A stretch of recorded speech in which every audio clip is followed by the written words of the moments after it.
At my daughter's school talent show, she performed a solo in front of 400 people.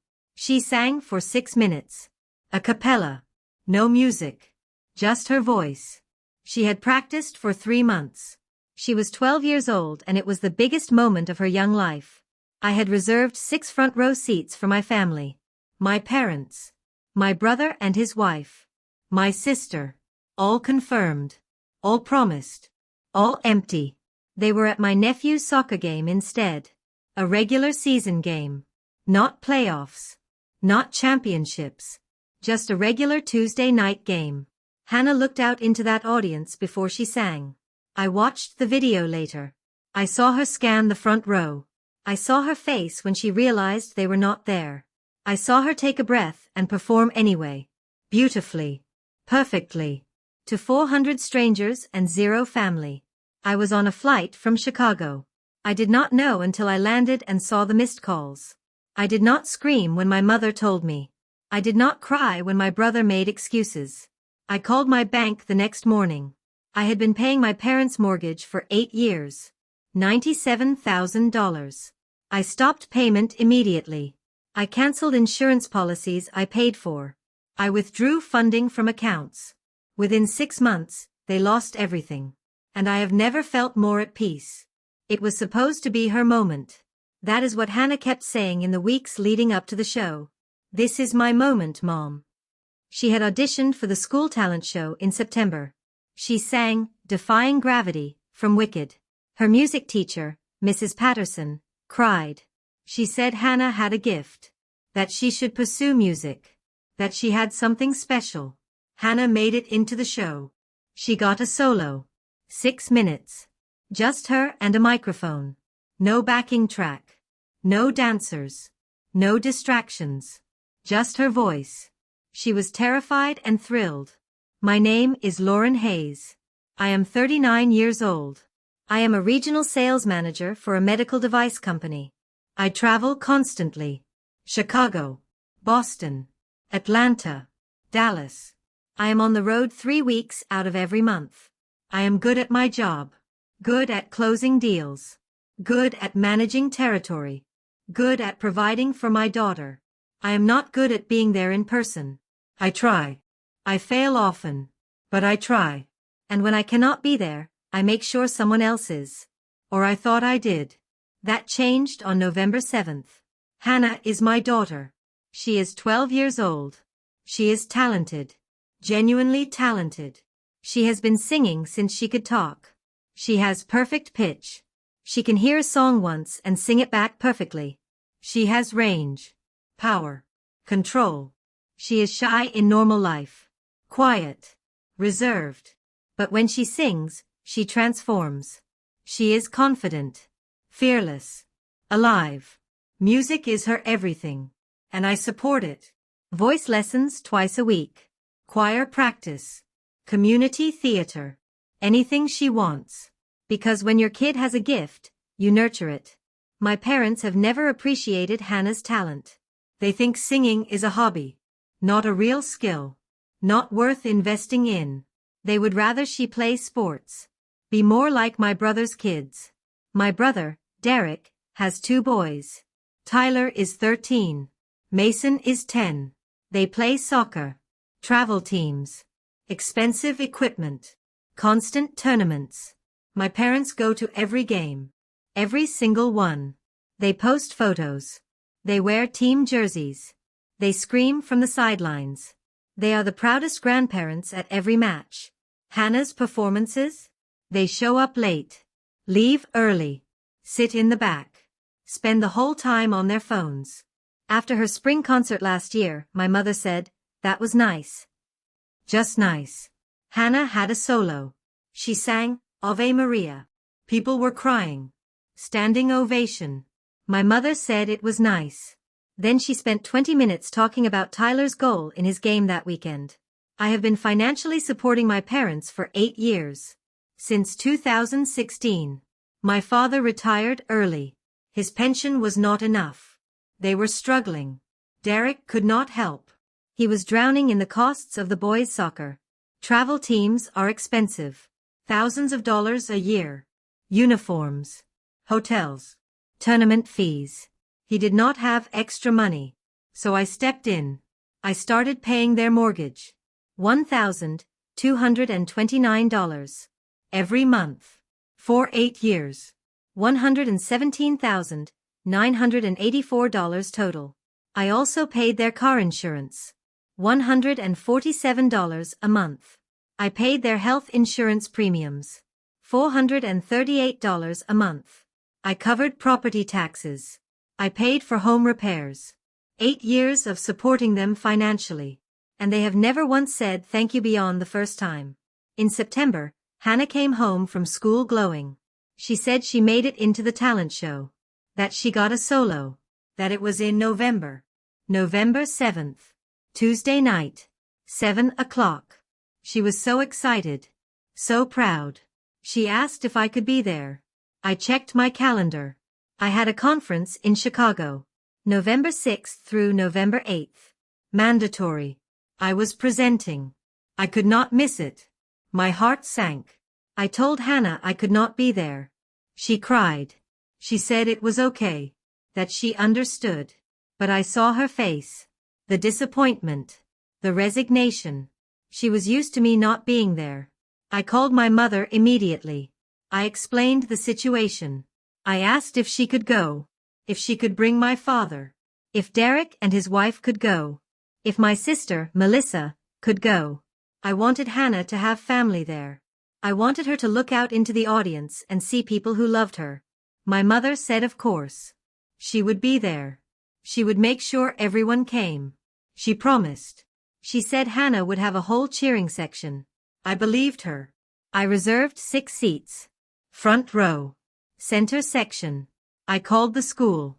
I paid extra to guarantee the seats. $50 per seat. $300 total. I wanted Hannah to be able to see them. I wanted them to have the best view. The school confirmed. Row A.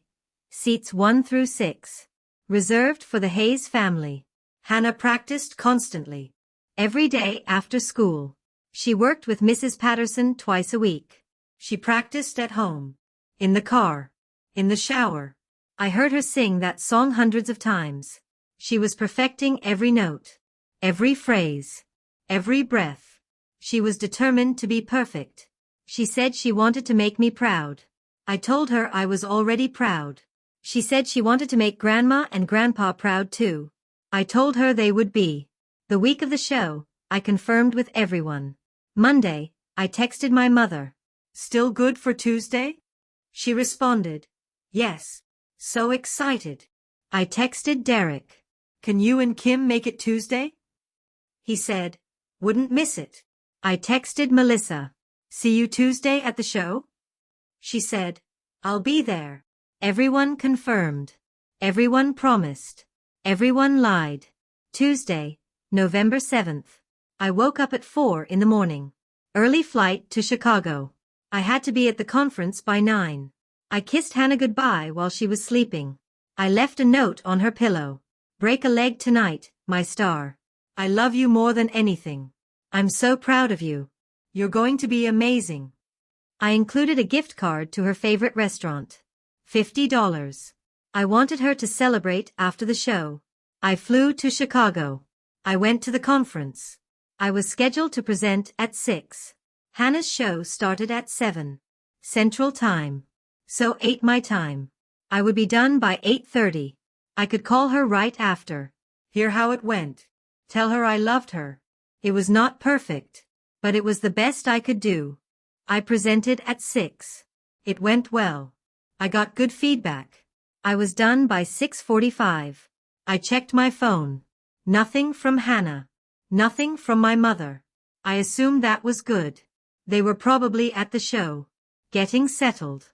I would hear from them after. At 8:15, my phone started ringing. My mother. I answered. Before I could say anything, she said, Lauren, don't be mad. My blood went cold. What happened? We're not at the show. We're at Tyler's soccer game. It's playoffs. It started at 7. We couldn't miss it. It's a really important game. You understand. I could not breathe. I could not speak. You promised. You all promised. Who's at Hannah's show? Silence. Then, I thought maybe Melissa would go. But she had something come up. I'm sure Hannah's fine. There are plenty of people there. She won't even notice we're not there. She will notice. I reserved 6 seats. Front row. She's going to look out and see 6 empty seats where her family should be. Lauren, you're overreacting. It's just a school show. Tyler's game is playoffs. This is a big deal. We can watch a video of Hannah's performance later. You chose a soccer game over my daughter's talent show. A regular season game. It's not regular season. It's playoffs. I just said that. You're at a soccer game. My daughter is on stage. Alone. With no family. You promised her. You promised me. We'll make it up to her. We'll take her to dinner. We'll. I hung up. I called Derek. Voicemail. I called Kim. Voicemail. I called Melissa. She answered. Hey, sorry I can't make it tonight. I have a thing. A thing? What thing? Just a thing. I'm sorry. Tell Hannah I'm sorry. I'll catch the next one. I hung up. I stood in the hotel hallway shaking. Hannah was on stage right now, performing the biggest solo of her life, looking out into an audience of 400 people, searching for familiar faces, finding none. I had promised her family would be there. I had failed her. Again. I called the school. I asked to speak to someone. Anyone. The receptionist answered. I explained who I was. That my daughter was performing tonight. That I was out of town. That I needed someone to check on her. The receptionist was kind. She said she would find Mrs. Patterson. She put me on hold. 5 minutes later, Mrs. Patterson came on the line. Ms. Hayes? Hannah just finished her performance. She was absolutely incredible. Standing ovation. She's backstage now. Can you check on her? Her family was supposed to be there. I don't think they showed up. Can you just make sure she's okay? Of course. Hold on. More hold music. Then Mrs. Patterson came back. Her voice was quieter. Sadder. She's crying. She said she looked for her family. She saw the empty seats. She asked if something happened. If there was an emergency. I told her I didn't know. What should I tell her? Tell her I'm so proud of her. Tell her she was amazing. Tell her I love her. Tell her I'll call her in 10 minutes. Okay. I'll tell her. I hung up. I sat on the floor in the hotel hallway and cried. For 10 minutes, I cried. Then I called Hannah. She answered on the first ring. Mom? Hey, baby.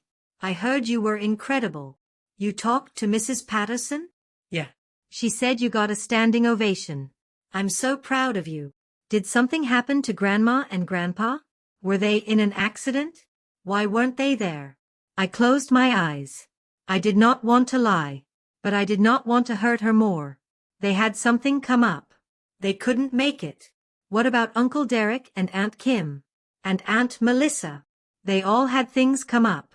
I'm so sorry, baby. I'm so sorry. She was quiet. Then she said, It's okay. I'm used to it. Those words broke me. It's not okay. You shouldn't be used to it. You deserve to have family there. You deserve to have people cheering for you. I'm so sorry I wasn't there. I'm so sorry they weren't there.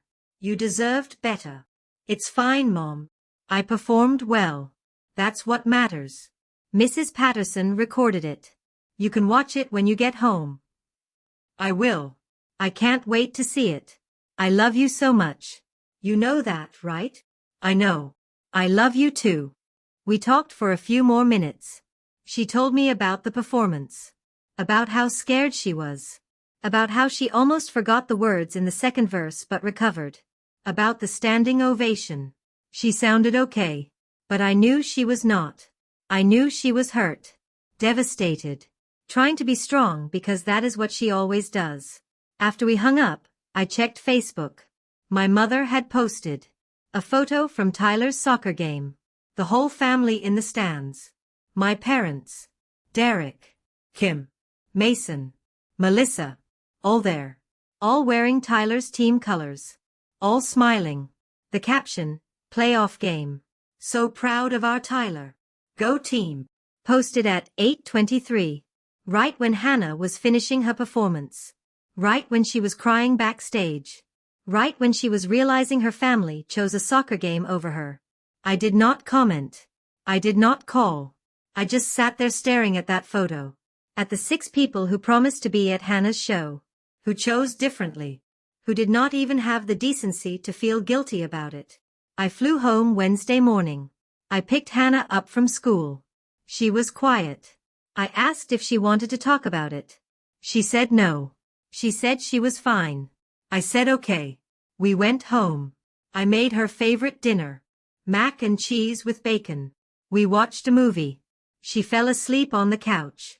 I stayed up watching her breathe. Thinking. Planning. Deciding. Thursday morning, I called my bank. I told them I needed to stop all automatic payments to my parents' accounts. The mortgage. The insurance. Everything. They asked if I was sure. I said yes. They processed it immediately. Every automatic payment stopped. Then I called my parents' mortgage company. I explained the situation. I said I had been paying the mortgage but would no longer be doing so. They asked if my parents knew. I said they would find out soon enough. The representative said the account would go into default if payments were not made. I said I understood. I called the insurance company. I canceled the policies I paid for. Car insurance. Health insurance. All of it. They asked why. I said the policyholder would need to get their own policies. They processed the cancellations. Then I just waited. My mother called Friday afternoon. She was panicked. Lauren, what's going on? The bank called. They said the mortgage payment didn't go through. And the insurance company called. They said our policies are cancelled. What happened? I stopped paying. What? Why? You missed Hannah's show. You went to Tyler's soccer game instead. You all promised to be there. You lied. We didn't lie. Something came up. Tyler's game was important. More important than Hannah? That's not what I said. Don't twist my words. Tyler's game was playoffs. It was a big deal. Hannah's show was just a school thing. She'll have other performances. It was not just a school thing. It was her first solo. She practiced for 3 months. She was terrified and excited and she needed her family there. I couldn't be there. I asked you to go. You promised. You lied. We can watch the video. We'll tell her how great she was. It's the same thing. It's not the same thing. She looked out into the audience and saw 6 empty seats. Seats I paid $50 each for. She saw that and knew you chose Tyler's game over her. Again. Like you always do. That's not fair. We love Hannah. You just what? Prioritize Derek's kids over mine? You always have. Every event. Every milestone. Every moment. Tyler and Mason get everything. Hannah gets scraps. And I'm done. I'm done funding your life so you can ignore my daughter. You can't stop paying the mortgage. We'll lose the house. Then you'll lose the house. Lauren, please. We can't afford the mortgage on our own. We'll be homeless. You should have thought of that before you went to Tyler's soccer game. I hung up. Derek called next. He was angry. What the hell, Lauren? You're going to make Mom and Dad lose their house because we missed one show. One show? Derek, you've missed every show. Every concert. Every performance. You show up for your kids. You ask me to fund Mom and Dad so they can show up for your kids. But my daughter? She doesn't matter to any of you. That's not true. We care about Hannah. We were just busy Tuesday night. Busy at a soccer game. Tyler's game. Not even championship. Just regular playoffs. And you all chose that over Hannah's once-in-a-lifetime solo. It wasn't once in a lifetime. She'll have other performances. Tyler's game was important. We had to be there. And Hannah didn't matter enough for anyone to be at hers. Stop being dramatic. Hannah's fine. She's tough. She doesn't need us there holding her hand. She's 12. She needed her family. I asked you to go. You promised. You lied. And now I'm done. I'm not paying for mom and dad anymore. Figure it out yourself. You're really going to do this? Ruin their lives over this? I'm protecting my daughter. If that ruins their lives, that's on them. Not me. I hung up. Melissa called. She tried to guilt me. She said I was being cruel. That mom and dad were old. That they needed help. That I was the only one who could afford to help them. I said they needed to learn to prioritize all their grandchildren, not just Derek's. She said I was being petty. I said goodbye. Over the next 2 weeks, my family tried everything. They called. They texted. They showed up at my house. I did not engage. I had made my decision. I was done. The mortgage went into default. My parents received a notice. They had 60 days to catch up on payments or face foreclosure. They called me crying, begging, promising to do better, promising to show up for Hannah. I said it was too late. They had 14 years to show up for Hannah. They chose not to. Now they could deal with consequences. They tried to get a loan. No bank would give them one. They tried to borrow from friends. No one had that kind of money. They tried to sell belongings. Not enough. They were stuck. Derek tried to help. He offered to pay 1 month. But he could not afford to pay every month. Not with the boys' soccer expenses. Kim was furious. She said I was destroying the family. I said the family destroyed itself. In January, the foreclosure was finalized. My parents lost the house. The house they had lived in for 36 years. The house they raised Derek and me in. All their memories. Gone. They moved in with Derek. His house was small. 3 bedrooms. Cramped. There was constant tension. Constant fighting. Derek and Kim argued constantly. The boys acted out. My parents were miserable. I did not care. I did not feel guilty. I felt free. Hannah and I went to therapy. She needed help processing the abandonment.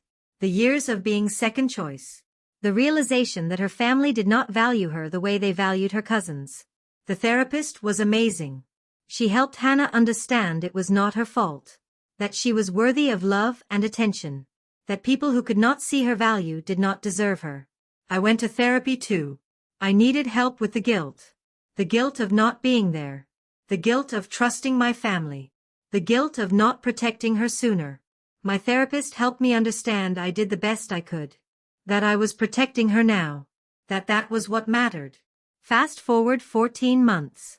Hannah is 13 now. She is thriving. She is still singing. She joined a youth choir. She got a role in a community theater production. She has friends who support her. Teachers who believe in her. She is confident. Happy. Free. She does not ask about her grandparents. She does not ask about Derek's family. She does not miss them. Last month, she had another performance. A solo at a choir concert. I was there. Front row. Center seat. Just me. When she finished, I stood and cheered. She looked at me and smiled. Really smiled. After the concert, she hugged me and said, "Thanks for being here, Mom." I said, "Always." She said, "I know. That is all I needed to hear. I know." She knows I choose her. She knows I will always be there when it matters. She knows she is my priority. That is what real family does. My parents are still living with Derek. It has been over a year. Derek's marriage is barely surviving. Kim wants them out. The boys are sick of sharing space. My parents are depressed. They lost their home, their independence, their dignity. They blame me. They tell everyone I destroyed their lives over nothing. Some people believe them. I do not care. Sometimes people ask me if I regret it. If I feel bad about what happened. If I think I went too far. The answer is no. My daughter performed in front of 400 people. She sang her heart out. She was incredible. And her family was not there. They chose a soccer game. They chose Tyler over Hannah. Again. They had 6 reserved seats. Front row. All empty. Hannah looked for them and they were gone. So yes, I stopped paying their mortgage. Yes, they lost their house. Yes, I destroyed their financial stability. And I would do it again. Without hesitation. Because my daughter's heart matters more than their house. My daughter's feelings matter more than their comfort. My daughter matters more than anything. Hannah knows I chose her. She knows I fought for her. She knows that when her family abandoned her, I held them accountable. That is the lesson I want her to learn. That she deserves to be chosen. That she deserves to be valued. That she deserves people who show up. And if they cannot do that, they do not deserve to be in her life. So, what do you think? Did I go too far, or just far enough? Let me know in the comments below.